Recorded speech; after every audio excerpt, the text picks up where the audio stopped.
Firing. He's going for Landry down by the end zone. A tumbling catch for a touchdown.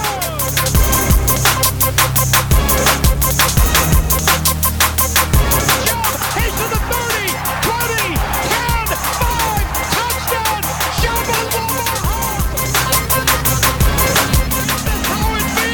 Is this how it feels to win? Welcome back, Survivors, episode 43, season 4. This is Surviving the Season live from Pasig City in Manila. I am Adam, and Greg is here. Yo, happy Thanksgiving. What's going on? Happy Thanksgiving. Yes, I am back again. Thank you for doing yet another solo show. Yep. I thought it was good. Well done. Earning my money, baby. Yep. We got the Pittsburgh Steelers this week. We just played them. We don't need much of a preview. Could be an exciting game, though, with some bad blood from a couple weeks ago. Oh, do you think they try to cheap shot Baker? What's your prediction? 15 cheap shots coming. It's the Steelers' way. Yep. So today we thought we would do a little bit of a roster breakdown, something that we wanted to get to for a while. So this could be interesting. We'll go through the roster and break down the free agents and who we expect to be back next year. Start at quarterback. Yeah, I feel like we're going to get to some position groups and we might just be like, what do we do? Clean house, right? That's what it feels like. There's a couple, we're going to be like, do we want to keep any of these guys? Safety or offensive tackle? We'll see. I mean, there's clear, after you watch 11 games, you sort of get an idea of where the weaknesses are, right? You get an idea of where our strengths are, things that we can fix, things that have been going good, and seems like it could be interesting here. Yeah, kind of a lot to talk about. So let's get right to it. Quarterbacks: Baker Mayfield, Garrett Gilbert, and Drew Stanton will be unrestricted. Any chance of Drew Stanton coming back, in your opinion? No, I don't think so. I think we're wrapped up on that one. He could come back. It just won't be in a uniform. Yeah, well, that's good. Actually, that might even be closer to legit. Yeah. I mean, do you sign him to a coaching contract right after? And then, if that's the case, do you fire Ryan Lindley? Replace it? Oh, man. There'd be some bad blood there. Baker Mayfield not having the best career of his young career by any means. It's been a struggle. Where do you stand? Because I see people might be getting a little cold on Baker. Yeah, considering from the end of last year to the beginning of this year, it's been quite a stark difference. But now that they're winning games, I feel like people are hopping back on a little bit. Yeah, hit the little bit of easier defenses. Next thing you know, your touchdowns are going up, your interceptions are going down, you're completing more balls. It's almost like something that we brought up before. Yeah, I feel like we've talked about that. But yeah, I mean, Baker's going to be here. What do you do? Obviously, we're not going away from Baker Mayfield, but Garrett Gilbert. What are we sitting on a contract with Garrett Gilbert? I see no reason why he wouldn't be coming to camp to try to solidify his backup job. Yeah, definitely would sign a third quarterback. I don't know what you do. Add one in the draft, late kind of thing. Yeah, another David Blau maybe, who went off today in the first half. In the first half. Yeah, and then went back to their Lions way. How'd I know they were going to blow that one like the Lions always do? But so quarterback I think is going to largely remain the same with the top two guys, and then like you said, you're probably going to look at maybe drafting a guy late or an undrafted guy, or picking up somebody at the bottom of the quarterback free agency heap. Yeah. So we're pretty much set there. Going into the running backs, could be some movement here. Obviously, Nick Chubb having a great season. Ernest Johnson basically playing special teams. And then we have a couple free agents. Dontrell Hilliard will be exclusive rights. That means the Browns basically sign him back to a 1-year deal, and he has to play on it. Yeah, what's just for the people here that are listening, how much is an exclusive rights worth? Is that just a minimum contract, or what are we thinking with that? Yep, 1 year minimum deal based on to be exclusive rights. You have to have 2 accrued seasons, so it's somewhere like $655, I think it was this year. Okay, $685, somewhere around that. So it'll be up a little bit higher next year, but basically a 1 year minimum deal. Yeah, so you're bringing back Hilliard now. And obviously Chubb's going to be back, by the way. 222 carries this year so far for Chubb. So carrying the total lot, 1,117 yards, 7 touchdowns. I mean, just phenomenal year by Nick Chubb. Couldn't be more happy for him, but couldn't be more excited to get, see Nick Chubb really coming into his own this year. Yeah, he's actually been catching more balls too, right? 30 receptions, 224 yards on 40 targets. So that's nice. But just in the 3 games, so here's the difference, though. So he's played 11 games, and has 30 catches. Just in the 3 games with Kareem Hunt, he's got 15 catches already. Kareem. So there's just he's just not he's never going to be like a prolific receiver of the ball as a running back. That's really why you're going to have this extra guy they were hoping is Dontrell Hilliard, who does have 11 receptions on the year, but he played a lot more snaps so far than Kareem, and Kareem's already at 15. You really need that third down back. We've talked about it a million times. So what are you going to do with Kareem Hunt? Is he going to be your third down back, or what do you think? Not just obviously only third down back. Let me clarify that. Yeah, well, he's going to be a restricted free agent at the end of this year. He'll go through the tender process. The Browns can put a first-round tender, a second-round tender, or the third option is original round. He was a third or fourth rounder. He was a third rounder. So the prices for the original round this year was about $2 million. That's what Higgins is playing on, and then they step up at about $1 million. For the second round tender, that would be about 3, and the first round tender is probably somewhere around about 4.2, something in that range. Those will step up a little next year, but I think Kareem's definitely worth a second round tender. You pay him 1 year, whatever is 3.2 million, something like that. That's a great deal to get him back on, and then you can worry about doing something with him in unrestricted free agency the next year when we'll be dealing with a new CBA anyway. Right, and with the second round tender, if somebody wants to give you a second round pick for Kareem, with Nick Chubb sitting there and thinking that you could go another option of a more of a third down back, and even what Kareem Hunt is, I mean that option there is available as well. I would like to see him back. I don't think you need to put on the first round tender to keep him around. Yeah, I mean you're only talking about an extra $1 million, but. Mm-hmm. That's money could be spent elsewhere as well. Yeah, I mean, hey, I would love to put a first-round tender on him. Somebody gives me a first-round pick for a running back, a backup running back at that. Yeah. Would be fantastic. Oh, yeah, even better. All right, and then D'Ernest Johnson, you said was a same thing? Yeah, he's just playing on a rookie contract, so... He'll be back anyways with a chance to earn a spot. Yeah. He has been getting plenty of special teams work. So he's a contributor on special teams. Hilliard is a contributor on special teams as well. So that will go into your third running back. You're going to expect that out of those guys. Yeah, D'Ernest Johnson's played 155 snaps from D'Ernest Johnson on special teams this year. Oh, wow. I didn't realize it was that much. Yep. Huh. Overall, pretty good group, really, of running backs. Sure. I mean, you have some young guys there. Actually, they're all young. That's what's crazy about it, right? Yeah. What's the oldest guy, like 23, 24? Like, this is a young group. Hilliard and Hunt are 24, yeah. Yeah, so, there's no reason to really even mess with this room. Just pay out that restricted free agent contract and move along to the wide receivers. Yep, wide receivers. This is an interesting group, obviously headed by Odell Beckham and Jarvis Landry. Landry's cap number next year, $14.5 million. Beckham's cap number, $14.25 million. Yeah, and this is one of the things that we talked about. What's going to happen here is, are you going to need Jarvis to take a pay cut sort of at the end of the year? But he's been playing phenomenal. My thing is, you really got to try to keep both of these guys here. This is one of the bright spots here on the offense so far with David Njoku out and coming back. I'd like, we're going to get some games here to see what he can do with this group when you have those 3 big targets there. To me, this is like a no-brainer right now. Figure out a way to make this money work. What do you think? Yeah.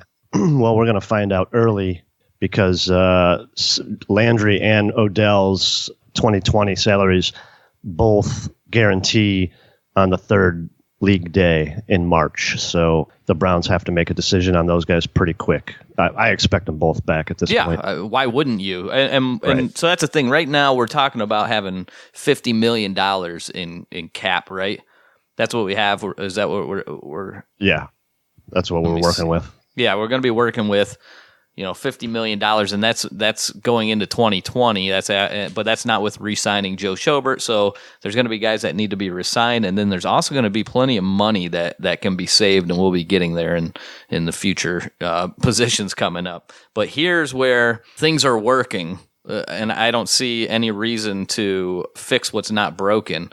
Right now, Jarvis Landry leading the receivers, 59 catches on 97 targets, 843 yards, and 5 touchdowns. The most shocking part of that is not that he has 5 more catches than Odell, who has 54 catches on 90, same amount of targets, both have 97. Jarvis with 5 more catches, and then 70 more yards. The difference is not that he has, or the thing that I didn't expect was not that he would have more catches. It's that he has the more yardage there. His 14.3 yards per reception is by far a career best. Now that's where Odell is every year. Matter of fact, if you look at Odell, this is probably his worst season that he's had. Right? Yeah. So the fact that they're getting that much out of Jarvis is just so phenomenal. I mean, he's playing so well off of Beckham, and I've had people bring it up to me. There's no point in keeping Beckham. Jarvis is a number one, and I'm like, well, we saw Jarvis as a number one last year, and you don't see the difference. Like, there's a noticeable difference to me when you go out and you're talking about who's checking Jarvis on a week-to-week basis compared to the coverage that's being rolled over to Odell and who they're putting on Odell. Like, Odell's getting the number one corner every single week. And Jarvis, Right. So people forget that last year he was getting everybody's number one corner with nobody that could go over the top and create space. You're getting that. That's what they had hoped with Antonio Callaway. Antonio Callaway's not here. So who on this roster of wide receivers are going to replace Odell Beckham? Nobody. And you're not going to just go out, okay, well, we could pick up Deshaun Jackson. I mean, that's what Philly tried to do. How'd that work out? You can get these old guys. Like, you have a proven guy here who really, Odell's making less money than what Jarvis is next year, right? By like $500,000. So yeah. So you're, I mean, it's a less cap number. Cash, Odell gets more cash, but yes, that's what I'm talking about. He counts less against the cap than what Jarvis does. So you're sort of getting a deal with Odell, honestly.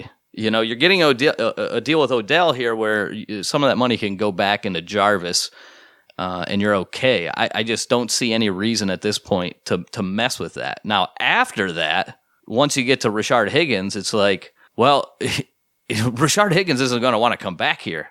He's got 4 catches, 55 yards on the year, 1 touchdown, 8 targets. Yeah, I mean, that's he's an the most unrestricted free agent. Yeah, he's not. So even if you go, hey, we'll pay you $5 million to come back, he's going to be like, screw you guys, I'm out of here. Like, I got to go somewhere. And he's a good enough receiver to be getting snaps and to be and he has been getting snaps. He hasn't been getting targets late, in the past couple of games. And there's times where he's been open, but other guys have been open. So the wealth hasn't necessarily spread down to the third wide receiver here. It's going. When you're getting 97 targets out of 2 guys, that's 190 targets going to just Beckham and Landry. This is when you go back. Is there going to be enough balls to go around that everybody would get so angry about? I mean, that's what they're talking about, right?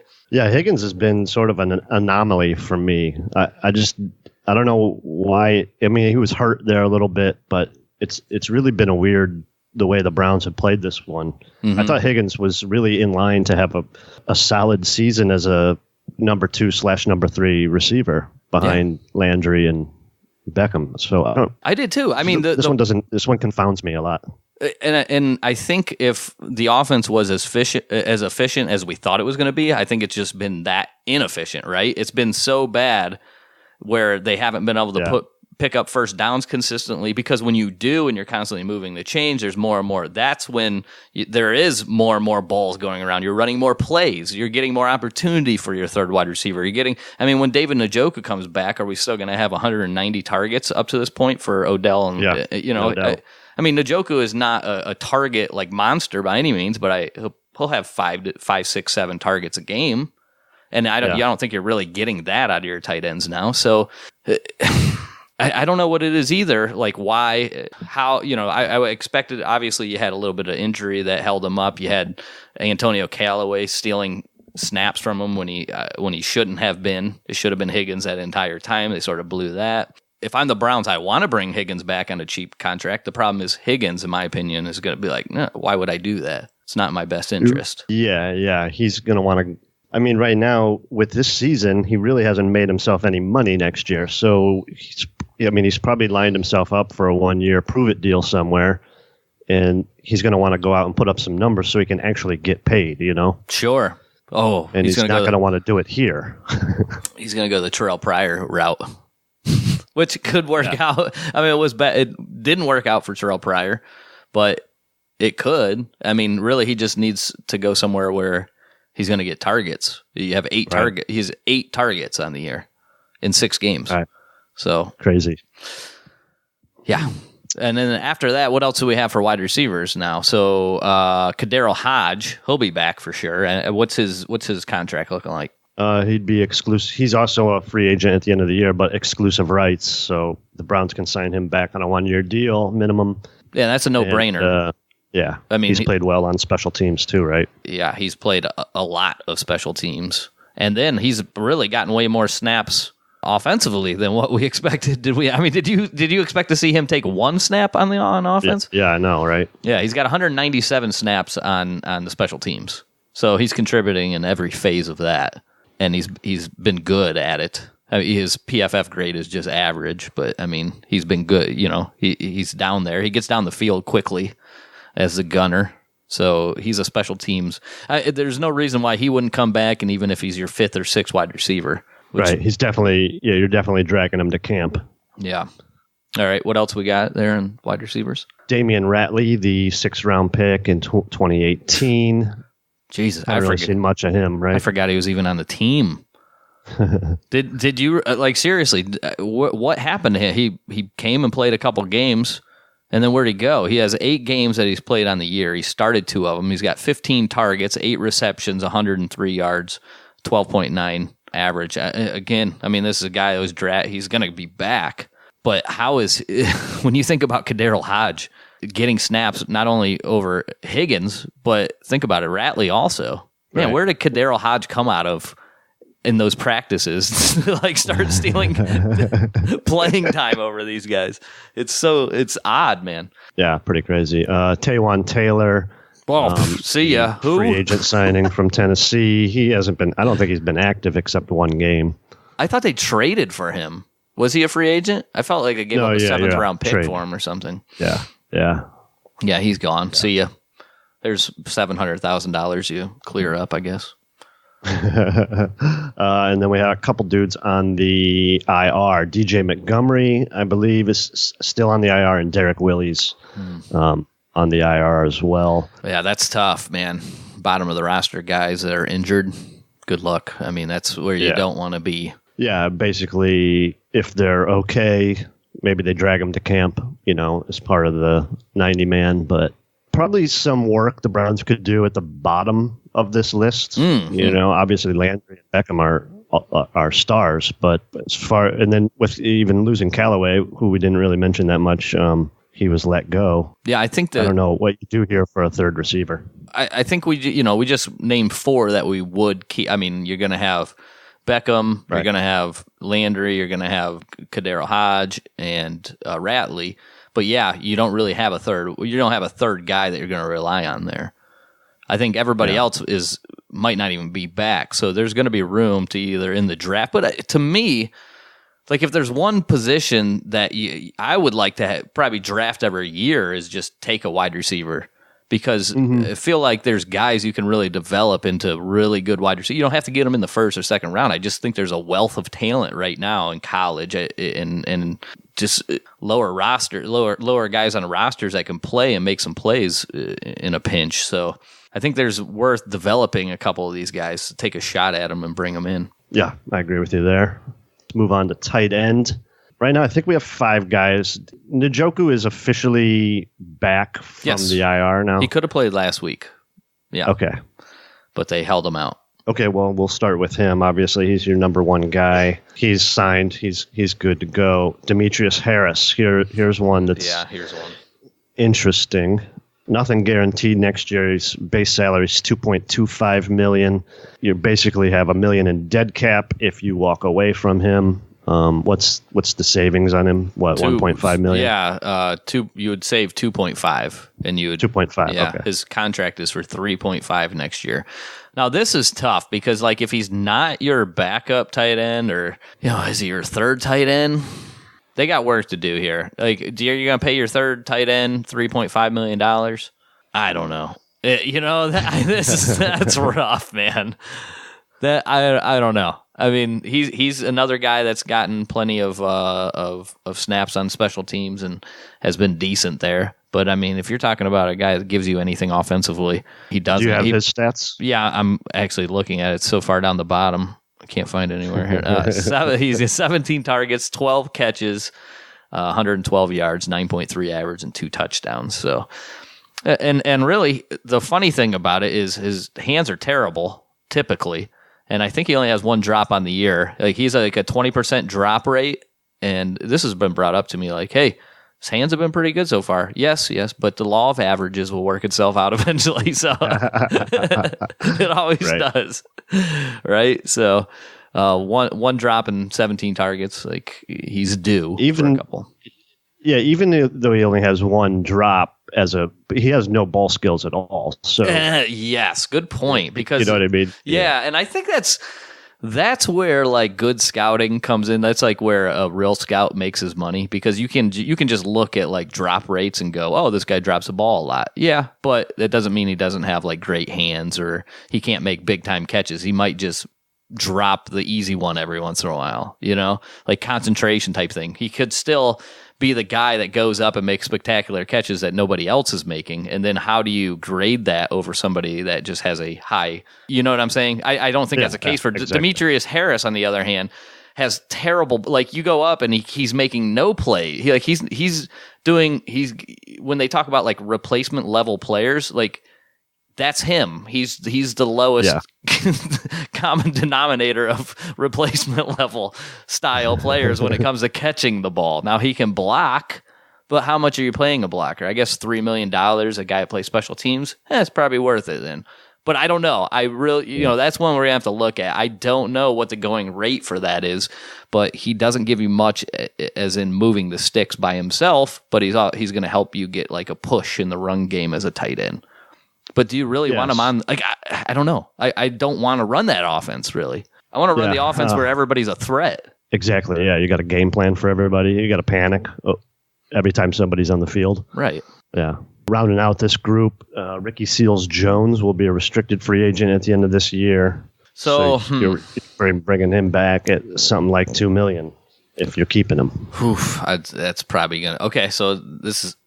I don't know, man. You're telling me we can't just go draft a guy that in the 4th or 5th or 6th round that gives you that, either one of these guys. That's what I feel like. I feel like get me to the draft. I'll draft you one of these guys. Keep one, or maybe we just do that. Keep one of these guys. Do you want the pass catcher? Do you want the blocker?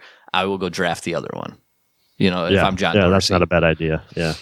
I mean, obviously, Njoku is a first-round pick, so he's making some money, cash-wise. He's a significant cap hit. Yeah, I don't think you want to spend $7 million or what would it be, $5.5 million in cap hit for your second and third tight ends. Yeah, and when you might be able to just bring back Steven Carlson for $600,000 or whatever he's going to make, and he can do 85% of what either one of those guys are going to do for you. Yeah, the other guy after Steven Carlson is Pharaoh Brown. He's exclusive rights free agent as well at the end of this year. Yeah, I mean, you bring him back to camp, he has to earn a way. If he makes the team next year, I'll be shocked, but there's no reason why you wouldn't bring him back on an exclusive rights contract. Right, drag him to camp. There's no there's no guarantees. So if you're cut, you're cut. We're not paying you. Right. Overall, I guess the tight end group could be better. I think with Njoku in there, and we really haven't got to see it. I'll tell you what. I've had people tell me how terrible Njoku is up till the point he got hurt, and now they tell me I think you're right. He does make a difference. Just him being in there. I'm like, yeah, I'm telling you, dude. I get that you get upset because he drops balls. Show me the tight end that is Jerry Rice at catching the ball. Like they're just not. Like that's the point. Like that's why they're tight ends. Yeah, that's why they're tight ends. Like they're doing multiple things, and I get like I'm not saying Njoku is a top. He's not Travis Kelce. I'm not saying that. But he has the tools to get there one day if he continues to work at his craft. But why would you give up? I just feel like people just don't totally understand that this guy is. He not only is, but he can be a huge part to this offense and really make a difference over what your just average replacement level tight end is. He's much better than that. I don't know. I don't think people see that. So. But here's a dilemma. Does John Dorsey go, not my guy?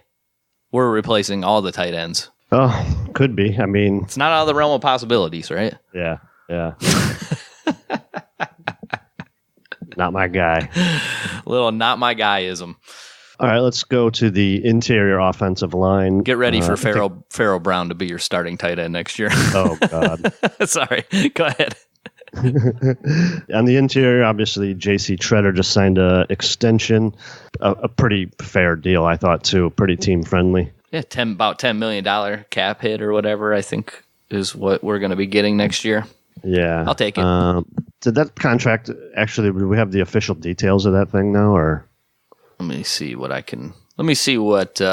Over the Cap says here. They are saying it is a 26.5 base salary. Here, let me give you the total. What do you want? Total cap number? Yeah, that's fine. All right, total cap number $39,800,000 over 4 years. So basically, it roughly comes out to be like $10 million a year. Next year is 9.975, and then 11 million, and then 9.8. So this is with this year on here also. But so it's technically a 3-year deal. I'm sorry, I screwed that up. 3-year deal, $30 million or so. So you got a little bit of a bump up, but not much. But it's $10 million a year. Yeah, I'm seeing. So the guarantee right now is the 6.5 signing bonus, 2020's base salary, and then they gave him a roster bonus in 2020 of 4.25. Yeah, I don't know. That's guaranteed. I don't have that on Over the Cap. Okay, and then it looks like his 9.1 base salary guarantees in March 2021. So there is a little bit more guaranteed there. If they drag him through to 2021, that will toll. Okay. Yeah, he's for sure. It's a pretty good.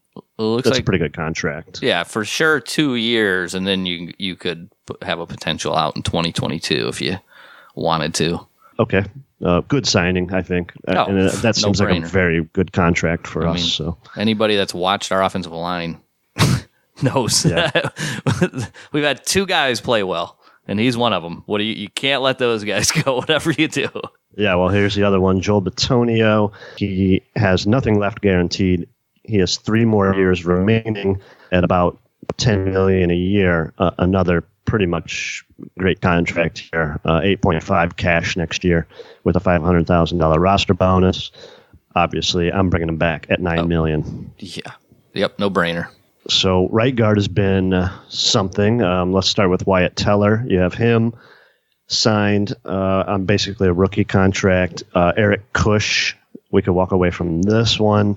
I think it would be about $350,000 dead. What's his contract? What's Kush's contract? So Kush is 3.75 over 2 years, $700,000 signing bonus. So that's the only guaranteed money. So 2.2 next year he can play guard or center. That's the only reason why you're going to keep him. He's got flexibility to play either. It wasn't really good. I mean, it wasn't terrible compared to Teller. Really both of them. I don't think you're getting much out of either one, to be honest. If you go off PFF grades, Kush is the lowest graded Browns player on the offense, 45.5, 52.2 pass block, and a 46.5 run block. So you go to Wyatt Teller, he's the second lowest graded Pro Football Focus guy for the Browns, 47. So he's 2 points better overall. He is, however, 12 points better in the pass blocking, but he's 7 points worse in run blocking. So I guess you get a little bit of bump in the pass blocking with Wyatt Teller, but he's not as good in the good luck. Do you want either one of these guys? Really? Well, that brings us to Drew Forbes, the 6th-round pick out of Southeast Missouri State last year. Played tackle, I believe, in college, but everyone kind of suspects he's a guard. He's now back off the IR. Is there a way maybe to get him into the spot and see what he can do? Oh, I absolutely think that's what one of their plans is. But they also had a plan coming into this year that Austin Corbett was going to fill in for Zeitler. So you have a plan. It just doesn't always work out that way, right? I mean, I mean, Forbes to me is a no-brainer, going to be on your roster, and you're going to see what you have out of him. But there's a lot of questions there. So you can't go, can't come back and you really need to, sort of what they did with Eric Kush. Why did they bring in Kush? Because they were uncertain about Corbett, right? Right. So you bring in Kush, you go, all right, here's our insurance policy. Well, your insurance policy is garbage. So now you got to go back. Like, you got bad insurance. It's not paying out. The insurance, they're not going to pay out on your policy. You must have lied. You know what I mean? Like, they're not paying out on the policy here. So you got to find another guy. Pre-existing condition. Yeah. So I don't know what. Yeah. Like, you should have fucking known. All right. It's on you, Dorsey. You knew it. You knew he sucked and you brought him in anyways. Pre-existing. So you got to, I think maybe you need to bring in another insurance policy and hope this one pays off if Drew Forbes ends up not being the guy. Yeah. So that was a really roundabout way of Well, we're talking about the interior guys. What the problem here becomes that we don't have any tackles either. We'll be getting to them in a second, but you can't. I don't know if you can bring in another $10 million guy to play right guard, because we're going to have to spend some money on tackles. Now, you're saying $10 million guy. Now, that's not the insurance policy only costs $2 million this year for, you're going to bring in another $2 million guy and then go. And just hope Drew Forbes. You're going to hope Drew Forbes is the guy, and then you just got to back up. On a rookie contract. Maybe Kush is that guy. Maybe he is the guy because he can play center also. Okay. Maybe Teller is that guy. But Teller, wait, did you say, what is Teller's contract? Up after this year? No, he's just on a rookie contract. Okay, he was so you got drafted another year. in the 5th round of 2018, so actually 2 years. Okay. So maybe that's your guy. But then now you're talking about, what are you doing at center? I don't think Wyatt Teller has any center experience. Forbes does not. So now you're talking about, you really need to have a guy with a little positional flexibility. Yeah, sort of a swing guy. Yeah, this is such an interesting group. Justin McCray is a restricted free agent at the end of this year. I know they've played him at guard and tackle. Greg Robinson's in the concussion protocol. I believe they said Justin McCray would be in line to start at left tackle. McCray started there for Robinson again in the Patriots game, correct? Yes. So, and they've been bringing him in when they bring in the extra lineman. It's Justin McCray. You know how they do that? In goal line situations, they'll bring in the 6th guy. It seems to be Justin McCray every time. So he's the 5th lowest rated guy by Pro Football Focus. So if you want to talk about McCray, 52 overall, 40.1 pass blocking, which is terrible, and then a 68 run blocking. So he's a much better run. Maybe he belongs at that guard position way more than what they're doing with him at tackle. So that could be an option for you at guard, I guess, as well. I don't think he's a tackle. Maybe we'll find out. He'll get another shot at it again. He's only played 198 snaps. It's not a huge sample size. They seem to like something with him. To me, he hasn't been good. So this would be another guy you just go, okay, well, who's next? Yeah. Pretty replaceable. The 2019 undrafted free agent Lo Falamaka is on the IR. Well, excuse you. So let's move into tackles. We'll talk about Greg Robinson first. He played on a 1-year, $7 million deal this year. He is unrestricted at the end of the year. Yep, and Greg Robinson now is the 8th highest Brown on offense. 8th highest. Now, would you think that would have happened? So 66.6 overall. That's an average grade, 67.7 pass blocking, and a 61.2 in run blocking. So by Greg Robinson standards, this is by far, like this is peak Greg Robinson, right? We're there. We've hit peak Greg Robinson. Do you like what you see out of peak Greg Robinson? Do you want to bring this guy back? What do you want to do there? Obviously, even the Browns they sat him for a game. They're not sure what to do with this left tackle spot either. I don't know. It's going to depend on free agency, or maybe you can draft somebody there. The Browns probably aren't picking in the top 15 at this point. He's going to. The fact that this guy got $10 million in free agency is hard to believe, right? But he's probably going to. It's a tackle position in the NFL is just so terrible right now. Yeah. He might get a $10 million contract for somebody. And really, he hasn't been terrible, but clearly the Browns don't like him. Why would they try to replace him? Because they tried to replace him the week when they played. What week was that when they played? You said New England, right? New England, yeah. Yeah, and left Hubbard over there. So you could have been replacing Hubbard, who's clearly been worse this year by all accounts. Like Greg Robinson has really played. Like if you thought you were going to get more out of Greg Robinson, then you forgot to watch the last 5 years of his career. Right? Yeah, like you said, this is peak Greg Robinson. Yeah, so what did you think coming into the year? What did you expect? Like, he's not playing up to our standards. This is above Greg Robinson's standards, right? Yeah. Even his penalties are down this year comparative to his snap per penalty ratio, which is, every year just completely terrible. I mean, it's one of the worst in the leagues, and this year he's not even getting. I mean, he's getting penalties still called, but not at the pace that he has been. I don't know. I felt like early in the year he had much harder matchups, and recently it hasn't been that bad. That might be helping out his grade overall, but sure. I don't know. To me, it's like I don't trust him. If you want to sign him for $5 million as like competition over there, great. Is he going to take that contract? Probably not. He'll probably get somebody to pay him more somewhere because they are tackles. That's like, who are we going to find to replace him too? You might be. What if we're stuck with Greg Robinson for 3 straight years? It could happen. Right. Well, and on the right side, Chris Hubbard, his cap number is $7.3 million. Nothing's guaranteed. You can kind of walk away from this guy at 2.4 dead. You have to walk away from him, don't you? I mean, this is if you're talking about, hey, how are we going to save money to keep paying 2 wide receivers, whatever it is, $30 million next year? Well, here's $4.9 million you can save right here by cutting Chris Hubbard this year. Yeah, and like you said, he hasn't been good. Seems like you could replace him over there.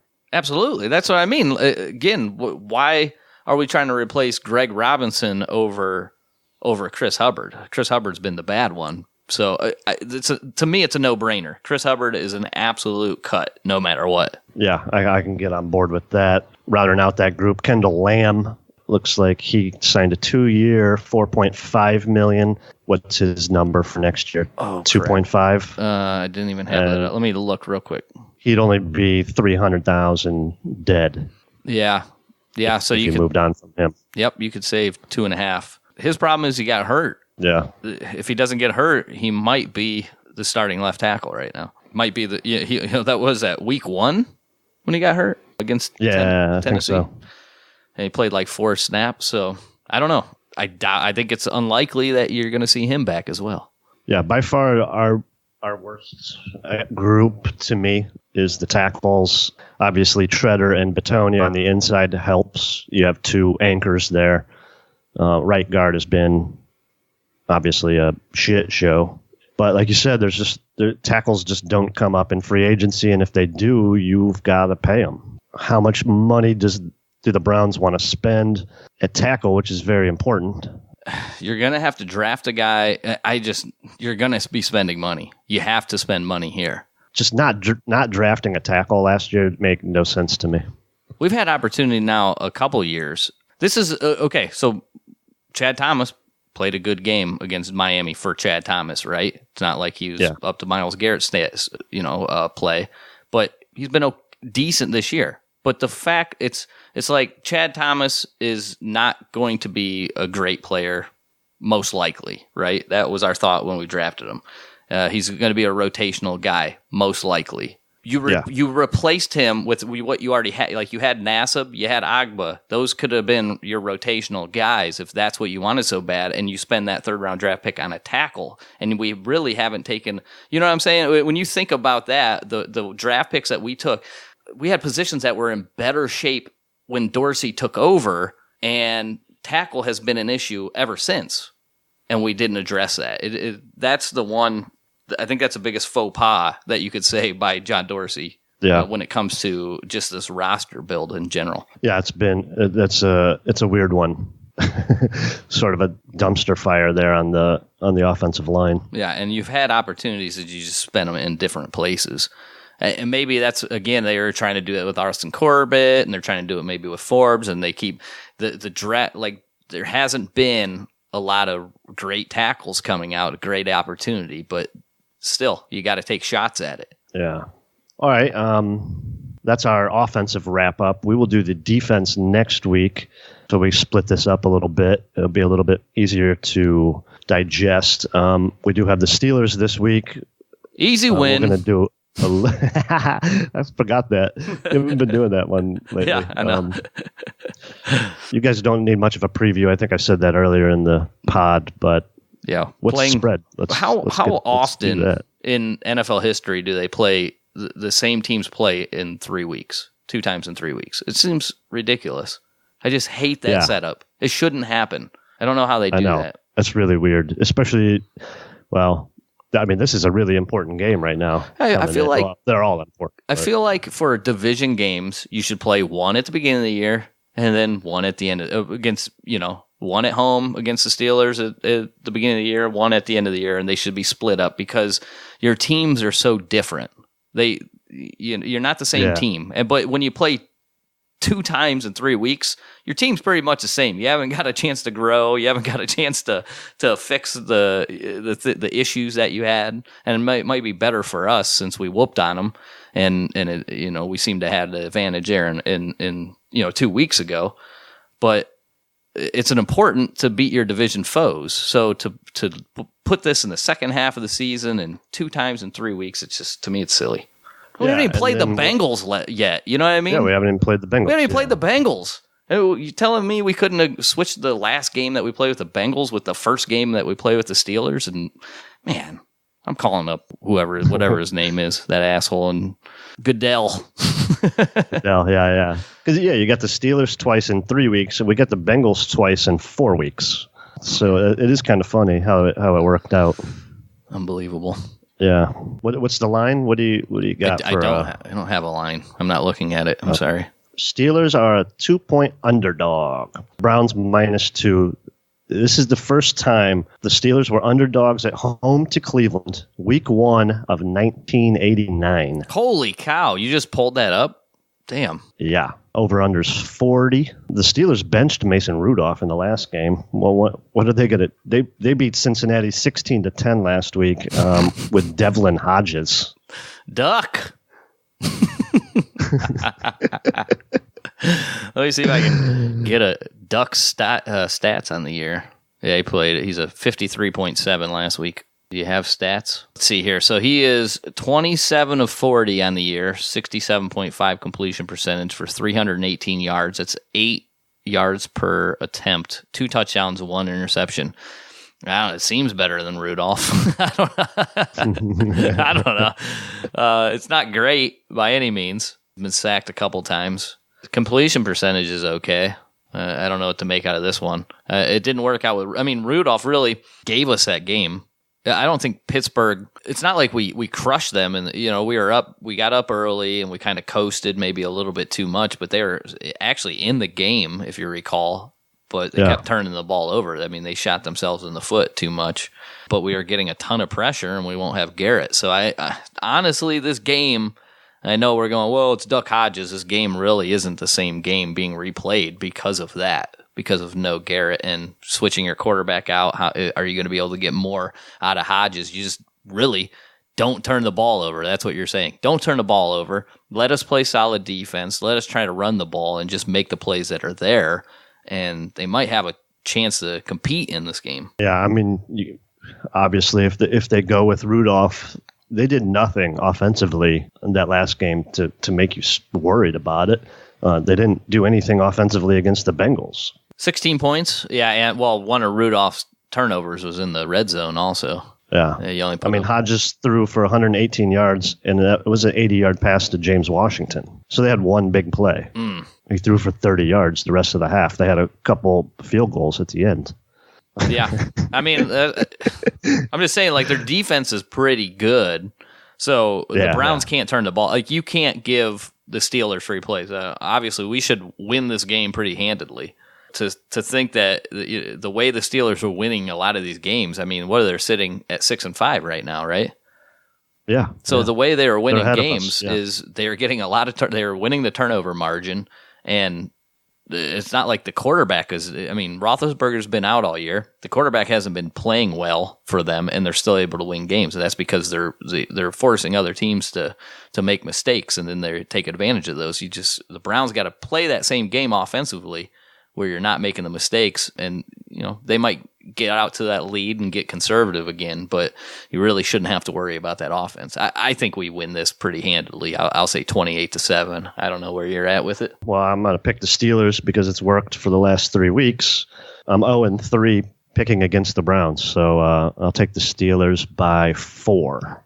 Okay. And we'll hope that a 4th week in a row, me betting against the Browns will work. Yeah, everybody be safe going out there. Don't be stupid. Sure, people are going to want to go out there and take some cheap shots at fans going out there that are representing the Browns. Don't be stupid. Don't get involved in that nonsense. Yeah, no doubt. I'm sure security is going to be pretty tight for this one. Yeah. And I would be surprised if I bet the game will have like a playoff atmosphere, at least for a little bit, until we start rolling them. But if we do, that's where it gets really, really, things can happen. If we start rolling them, is somebody going to dive at Baker's legs? Yeah, no doubt, right? Oh, you'd hate to see it. Oh man, nothing would piss me off more. Yeah, I'm sure the Steelers and the Browns coaching staffs are in contact with each other and probably. Do you think so? I don't think that for 1 second. Hey, Freddie. Yeah, it's Mike. You want to make sure this is clean, or what do you want to do this week? I don't think that's happening. Yeah, hopefully not. Hopefully it'll be fine and we'll get through it. So it's a 1:00 game, right? It is a 1:00 game. Okay. Cool. So yes, my favorite kind of game. I'll try to get up early and be there for the post game. All right, at 5 a.m. Heyo. Adam's going to be there at the post game. You guys heard it here. That is all. What is our Twitter? Our Twitter is at STS Podcast, and our email is survivingtheseason@gmail.com, patreon.com/STS Podcasts. If you want to support the show, thank you guys for reaching out on social media and emails and putting in reviews. Oh, we got some really reviews to get to. We'll get to them next show, I promise. Yeah. We put them off 2 shows now.